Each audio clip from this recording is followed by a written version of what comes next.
Waiver wired running backs. One quick note, just 2 teams on a bye this week, the Bears and the Cowboys. So if you need one of those running backs to save your season, well, you might be in a bad place anyway. Let's start with the Vikings running back Ty Chandler.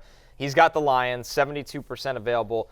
Aaron Jones, with that hip injury, participated in a light practice on Monday, Matthew. Yeah, I mean, but they're calling him like week to week, not day to day. It's significant to me. The designation felt like there was a slight change there. I think there's a chance that Aaron Jones misses this week. It's a home game against the Lions, which is one of the best run defenses in the NFL. But after Aaron Jones left his game the last time the Vikings played, 83% of the snaps for Ty Chandler.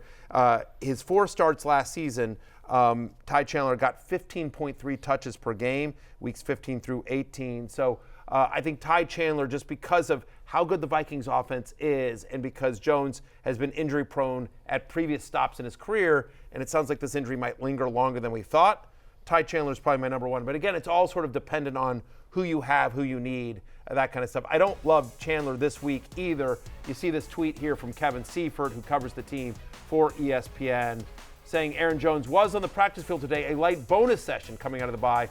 I still wouldn't say he's a lock. He'll play Sunday. Kevin does a great job, has covered the Vikings and lives in that area for a long, long time. Yep.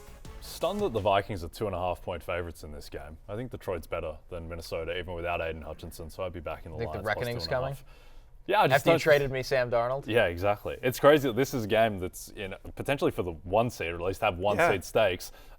In the quarterback showdown between the 2 potential 1 seed teams, I think Jared Goff is clearly the better quarterback, which shows you it's just strange that Darnold v. Goff potentially for the 1 seed. Now, Goff was awesome last week. Darnold's had a really good season. But, yeah, I do think the reckoning is coming a little bit for Minnesota at some point. So we'll see there. But Ty Chandler certainly would be a, top 12-ish running back every week. That he'll be slightly downgraded this week against Detroit because how good their run defense is. But as long as Aaron Jones is out, he's, a borderline RB1. Our next running back that meets our availability threshold, no show carries the flag for Tyrone Tracy. You can clap it up, Jay. You're a part of the show. Clap it up. And by the way, I've seen some victory lapping on Tyrone Tracy on the social media out there.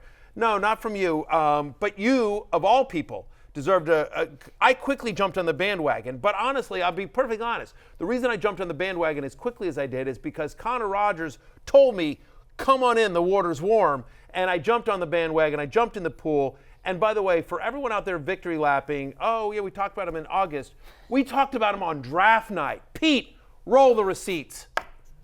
This is my sleeper in the draft. I feel like nobody cared about him all year. He really tested well in everything. He's going to get on the field early because he can block. He blocked at wide receiver for Iowa for so long. He can catch the ball, true 3-down player. And I know teams are on this guy. Analysts, I have not seen much love for him. Look at the Giants taking Tyrone Tracy Jr. out of Purdue. Our guy. We've talked about him a lot now. And, you drafted him in Dynasty with a pre-draft Dynasty draft. I got to give full credit to Connor Rogers. Connor Rogers gave me Tyrone Tracy. And I was just like, I don't know, it feels a little early. And you're like, just trust me, do not leave your draft without Tyrone Tracy. This is what Connor Rogers said to me over text. We have a secret text, Jay Croucher. Screw you. Yeah, that's exactly right. So one of my dynasty leagues, we do our rookie draft before the NFL draft. So the idea is it's purely on talent and not about where their landing spot is. It's a 12-team dynasty league, a bunch of other people in the industry. And yeah, I made Tyrone Tracy my 3rd-round pick in that rookie draft. Thanks to Connor Rogers in April. You see those clips there from March and April. So you deserve a victory lap. So, yeah, I feel like everything's coming up. Mets, Rangers, and Tyrone Tracy. Devontae Adams. Well, you got podcast topics for the next 3 days. That's right. That's right. It does help pay the bills. Yeah. People forget this. But anyway, Tyrone Tracy, here's my question to you, Connor Rogers. As the first guy on the Tyrone Tracy bandwagon, is the guy driving the bus. Played 84% of the snaps in week 6. He handled 23 of the 26 running back touches. He's had 2 games as a starter where he's averaged 18.4 fantasy points per game. He's had 21 touches per game. And finally in the first game, he wasn't actually involved in the passing game, which was weird given his profile as a former college wide receiver for much of his college career at Purdue. But last week, 16.7% target share. They used him in the passing game. He looked every bit the part of a workhorse franchise, bell cow running back, and he wasn't the reason the Giants didn't come away with a victory against Cincinnati. My question to you, Connor Rogers, is not only the driver of the Tyrone Tracy bus, but as a member of the New York media. What a lead-in. Yeah. Phenomenal title for me. Will the Giants turn to him as their lead running back when Devin Singletary comes back? Because some beat reporters out there, none of them Connor Rogers, but some beats out there have suggested that could potentially be in play.